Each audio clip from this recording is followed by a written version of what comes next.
adik-adik semua, Amarta Muda. Tepuk tangan. Pak Iza, saya sampai berdiri aja ya. Boleh ya, berdiri ya.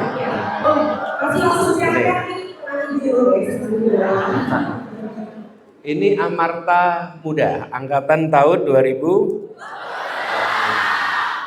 Ini asalnya dari mana aja nih Amarta Muda ini? Dari mana? Coba itu ada yang dari Papua. Ya, acungkan tangan yang berasal dari Papua. Papua. Yang dari Nusa Tenggara. Mana? Oh, itu belakang ada. Dari Bali. Dari Maluku. Termasuk utara ada. Dari mana Malukunya? Pulau apa? Ternate.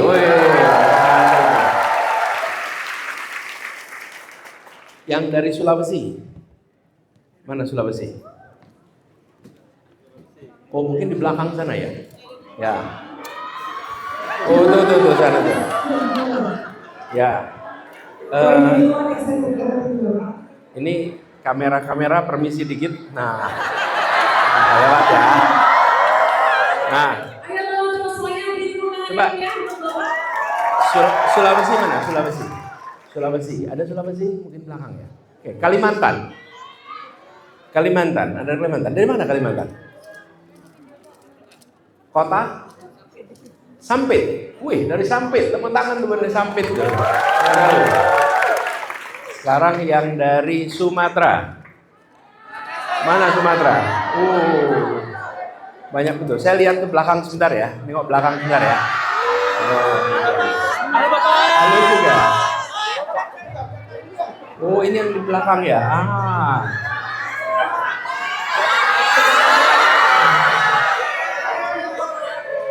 Mana yang dari Sumatera di sini? Banyak dari Sumatera. Oke.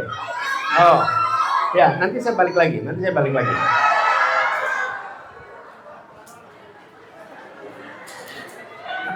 Halo Bapak. Halo. Ini yang sekarang saya mau tanya yang dari Pulau Jawa. Yang dari sebentar belum. Jawa. Yang dari Jawa Barat mana? Kamu dari mana? Semangat bener. Dan dari mana kamu? Bekasi. Itu Jakarta sebetulnya. Ya, Jawa Barat betul. Yang dari Jawa Timur mana? Jawa Timur. Kamu mana? Saya dari Gresik, Pak. Gresik. Berarti asli orang Gresik. Kenapa? Gresik. Nah, sekarang coba lihat yang Jawa Timur mana tadi? Jawa Timur. Oke, lumayan banyak. Jawa Tengah. Jawa Tengah nih banyak. Oh, ini Jawa Tengah juga nih. Jawa Tengah paling jauh dari Jogja mana? Solo tetangga. Mana? Dari mana? Oh, Blora, ya. Itu 5 jam mungkin ya, Blora. Oke, nah sekarang dari DIY.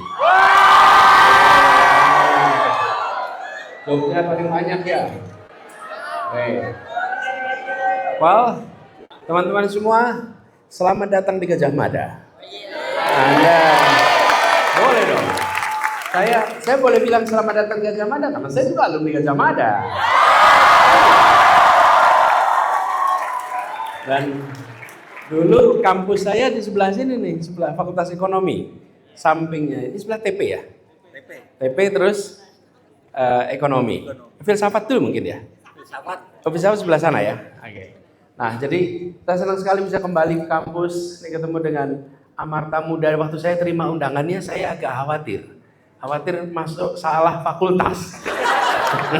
Karena fakultas saya ekonomi, masuk ke sini di pertanian, teman-teman. Nah, tapi begini teman-teman, kita tidak ngobrol soal fakultasnya. Dengan adik-adik semua, kita mau ngobrol tentang masa depan. Masa depan. Kenapa? You have more tomorrow than yesterday. Betul nggak? Anda punya lebih banyak besok daripada kemarin. Jadi kita mau ngobrol pagi ini. Nah, ngobrol pagi ini, Anda punya HP? Punya. Anda punya ada kertas catatan? Ada. Jadi saya ingin usul pada Anda semua. Ketika saya bicara, jangan dicatat yang saya katakan. Oke? Anda gunakan alat ini untuk merekam yang saya katakan. Ya, biarkan urusan rekaman jadi alat, dikerjakan alat. Lalu gunakan otak kita, pikiran kita untuk memikirkan pertanyaan. Oke? Nah itu yang nggak bisa digantikan tuh. Betul nggak? Saya sering sekali hadir seminar diskusi, semua mencatat yang dikatakan pembicara. Lah buat apa punya alat perekam kalau kita merekam sendiri? Itu dikerjakan sebelum ada alat perekam.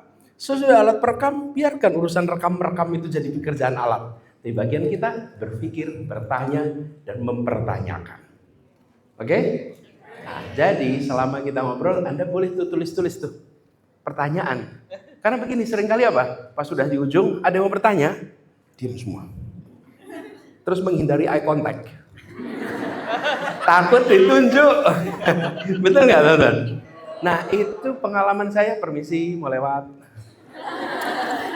Nah, jadi kameranya ikut mobile di sini ya. Jadi selama kita ngobrol, Anda gunakan kertas atau HP justru untuk menulis pertanyaan atau komentar atau hal yang terfikir ketika kita mendengarkan.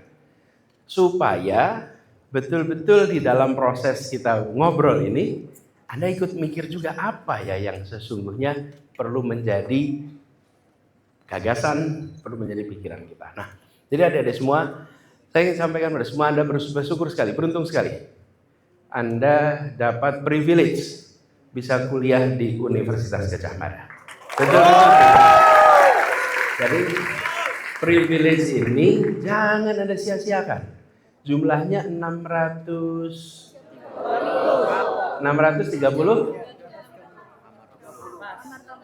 Ya 630-an lah kira-kira ya. 630-an itu dari begitu banyak yang pengen masuk. Betul gak teman-teman? Jadi di saat Anda duduk di sini, ada ribuan lain yang hari ini sedang bayangkan, coba saya dulu diterima, saya bisa duduk di sini ya. Dan itu artinya Anda tuh punya tugas moral. Kalau ada 10 yang daftar yang diambil 1, berarti ada 9 lain yang menitipkan harapan itu di pundak Anda. Jadi Anda di sini bukan hanya bawa harapan diri pribadi, harapan dari orang tua, harapan dari 9 orang lain, 10 orang lain yang kepingin masuk di pertanian Gadjah Mada. Dan Anda yang dapat kesempatan itu. Jadi ini tuh sesuatu yang Anda dapatkan sebagai privilege, kehormatan, manfaatkan sebanyak-banyaknya. Dan masa kuliah itu masa pengembangan diri yang dahsyat, pengembangan diri yang luar biasa. Karena itulah sebaiknya masa kuliah itu diisi dengan pengembangan diri yang lengkap. Pengembangan diri yang lengkap. Nih saya ceritakan ya adik-adik, kalau dari dulu, karena adik-adik ngelewatin SD, SMP, SMA bukan? Sekarang? SD, habis selesai SD, Anda punya pilihan SMP. Mau SMP mana ya? Nanti ada 1, 2, 3, 4 opsinya. Anda pilih salah satu. Ketika SMP, Anda mau masuk SMA, sama. Anda pilih SMA-nya 1, 2, 3, 4. Pilih salah satu. Ketika lulus SMA, Anda cari universitas. Ada pilihan lagi. Semuanya adalah pilihan ganda kalau ujian gitu. Betul nggak pilihan ganda? Ada opsi-opsi yang Anda mau pilih. Nah, selesai Anda sarjana, Anda nggak ketemu pilihan ganda lagi. Anda ketemunya esai. Anda nggak ketemu pilihan ganda. Anda nggak bisa lagi, oh saya mau kampus A, B, C. Tidak, sesudah itu Anda akan memiliki opsi yang tanpa batas. Yang kosong kertas. Jadi bayangkan, orang yang terbiasa mengerjakan ujian, pakainya pilihan berganda, mendadak dikasih esai. Gimana tuh? Gagap.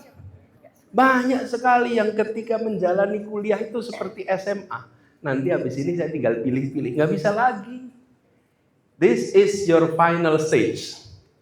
ini adalah tahap yang paling ada yang meneruskan S2, S3 sama aja. Tapi sesudah itu tetap akan ketemu opsi yang banyak sekali.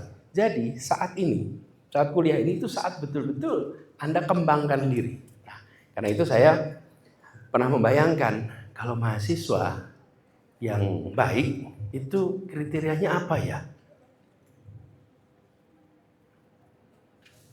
Kalau disebut mahasiswa yang baik, itu mahasiswa yang bagaimana ya? Definisi mahasiswa yang baik. Saya ke belakang dulu ya. Nih, saya mau tanya, kalau mahasiswa yang baik, itu kira-kira seperti apa ya? Ada yang punya jawaban? Atau punya usulan? Yuk, yang kerudung warna coklat. Langsung aja yang keras. Ya tentu. Nah.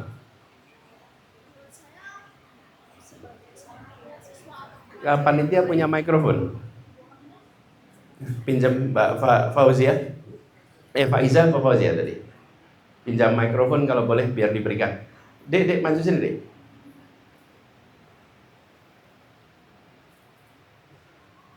Apa mahasiswa yang baik? Ya, langsung aja dulu siap sini. Nah, sini. Nah, gitu. Yuk. Madep mana aja? Assalamualaikum semua. Jadi teman-teman, saya di sini hendak menjawab dari pertanyaannya Kak Anies.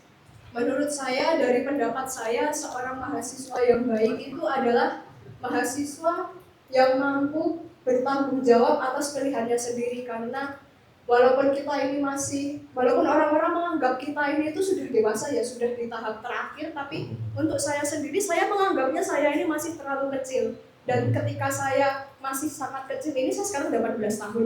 Saya sekarang ini menganggap diri saya masih terlalu kecil untuk memilih sebuah pilihan hidup yang akan menentukan masa depan saya. Jadi menurut saya itu adalah ketika seorang mahasiswa itu dia bertanggung jawab atas pilihannya, mahasiswa itu bertanggung jawab atas kepercayaan yang diberikan orang tua, kepercayaan yang diberikan teman-temannya, dosennya, guru-gurunya, dan mempertanggungjawabkan cinta dari orang-orang di sekitarnya. Maka dia adalah mahasiswa yang baik. Itu adalah mahasiswa yang bertanggung jawab. Terima kasih. Namanya siapa sekali lagi? Lingga Sulistian. Panggilan? Panggilannya Lingga. Lingga. Oke, makasih Lingga. Tepuk tangan buat Lingga.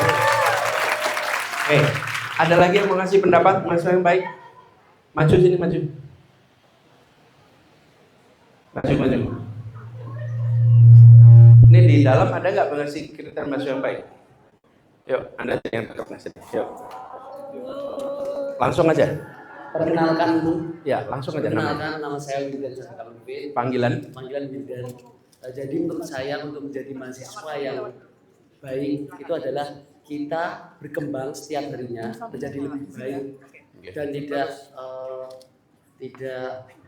diam saja gitu. Ya. Kita harus berkembang tiap hari. Ya. Wildan. Ya. Oke. Berkembang tidak diam saja. Ya. Terus tiap hari. Oke, makasih Wildan. Boleh. Good. Anda. Sebelumnya perkenalkan, saya Aulia Iqbal dari Prodi Aquaculture.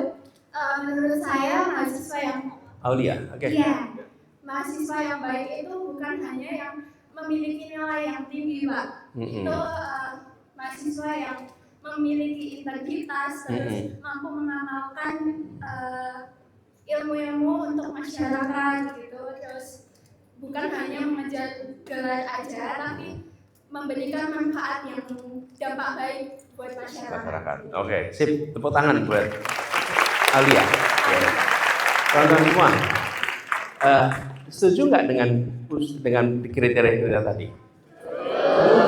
Semuanya itu baik, kriteria kita baik. Jadi ini bukan benar dan salah. Ini bukan salah. Ini adalah kecocokan kita.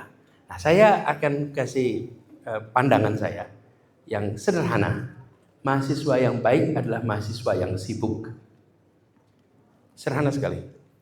Mahasiswa yang baik adalah mahasiswa yang sibuk. Jadi kenapa kalau definisi itu sederhana? Supaya kita mudah mengadopsinya. Dan supaya kita mudah untuk membuat kriteria eksekusinya.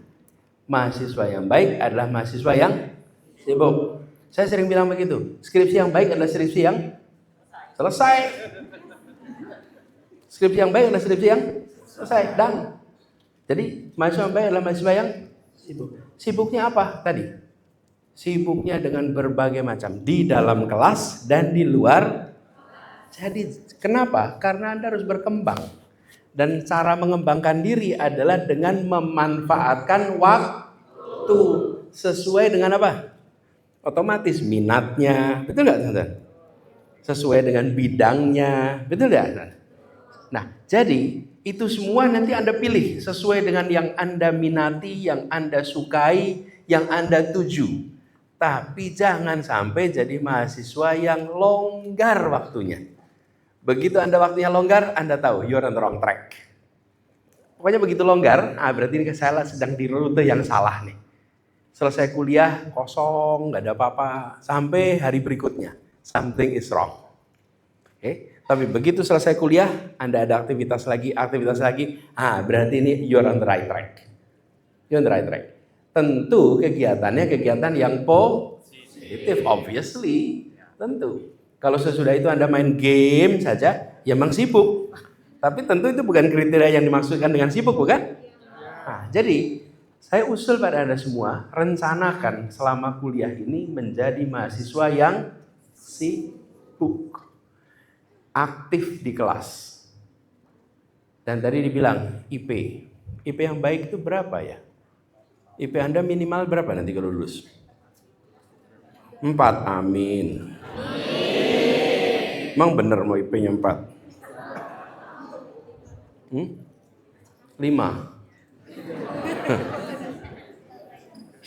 Jadi IP yang baik berapa IP-nya? Minimal berapa Anda target IP-nya? 4. Kalau 4 itu cita-cita namanya. Targetnya berapa? 3,5. Nah, saya usul nih teman-teman. Saya usul.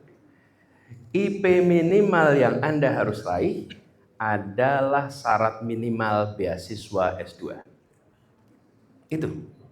Supaya apa? Supaya Anda tidak berhenti ditolak karena IP-nya kurang. Anda nggak bisa balik lagi. Nggak bisa. Jadi saya nggak tahu hari ini berapa ya. Pak Dekan berapa beasiswa S2 sekarang Pak Dekan? 3? Bukan. IP-nya. 3,5. Jadi Anda lihat IP-nya berapa tuh? Targetnya. Maka Anda harus di atas minimal pendaftaran S2. Supaya kalau Anda mau meneruskan dengan mantap tuh. Kebayang ya? Kenapa? Karena pada akhirnya nanti antara 3,6 dan 3,9 nggak akan ada yang lagi membahas. Itu membanggakan saat wisuda. Itu membanggakan saat lulus. Tetapi saya sering sampaikan, your high GPA will get you a job interview. But it's your leadership that get you the future. IP yang tinggi mengantarkan Anda pada panggilan wawancara. Tapi di ruang wawancara yang menentukan adalah kepemimpinan Anda. Kemampuan berpikir kritis Anda. Kemampuan berpikir analitik. Kemampuan komunikasi. Tapi kalau IP-nya nggak tinggi, jangan harap dipanggil wawancara. Betul nggak, kan? Jadi saya mengatakan ini bukan bilang, oh berarti boleh IP rendah ya. Kalau IP rendah, dipanggil aja enggak. Betul kan? Tapi sesudah dipanggil, nggak bisa dibedakan itu 3,6, 3,7, 3,8, nggak bisa. Yang dibedakan apa? Ini punya leadership nggak ya? Ini punya kemampuan berpikir kritis tidak ya? Ini punya kemampuan analitik tidak ya? Ini punya kemampuan untuk entrepreneur nggak ya?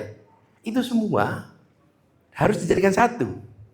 Dulu ketika saya kuliah di sini, saya kalau ditanya berapa ambil SKS-nya, saya selalu bilang saya ambil 24 SKS. Padat ya? Ya, 18 di Fakultas Ekonomi, 6 di gelanggang mahasiswa. Tapi saya ambil 24. Kenapa? Ya karena saya yakin betul bahwa tidak mungkin saya mengembangkan diri hanya di dalam fakultas. Jadi 6 SKS-nya di gelanggang mahasiswa. Supaya apa? Saya merasa ini saya harus kembangkan diri, nggak mungkin tidak. Jadi buat teman-teman semua di sini sekarang, Anda rencanakan nih, mau berapa tahun kuliah di Fakultas Pertanian? Siapa yang bilang 2 tadi? Kamu 2 itu. Kalau 2, bangga saat wisuda, menyesal ketika sudah bekerja. Tanya semua yang udah banyak, nyesel 2 tahun. Kenapa? Pengalaman masa mahasiswa itu tidak bisa diulang di kemudian hari. Nggak bisa. Sering sekali saya ketemu yang terlalu cepat, miskin pengalaman kuliah. Jadi teman-teman, 4 tahun itu manfaatkan dengan baik. Tapi Anda rencanakan, SKS saya mau berapa? Mau berapa waktu selesainya? Ini teman-teman, direncanakannya sekarang nih. Jangan besok. Jadi saya selalu bilang, jangan gimana nanti, tapi nanti gimana nih? Ada rencanain. Nih, jadi saya ulang ya, mahasiswa yang baik adalah mahasiswa yang IP minimal di atas syarat.